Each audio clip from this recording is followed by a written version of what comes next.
بسم اللہ الرحمن الرحیم۔ السلام علیکم ورحمۃ اللہ وبرکاتہ۔ تحریک لبیک یا رسول اللہ کے تمام کارکنان کے لیے خوشخبری۔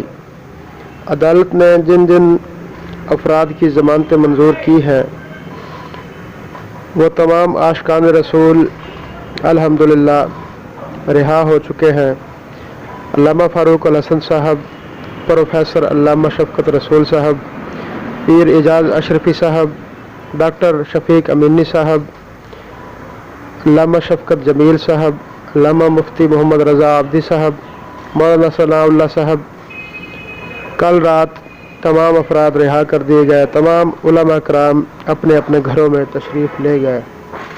لبیک لبیک لبیک یا رسول اللہ، تاجدار ختم نبوت، زندہ باد زندہ باد۔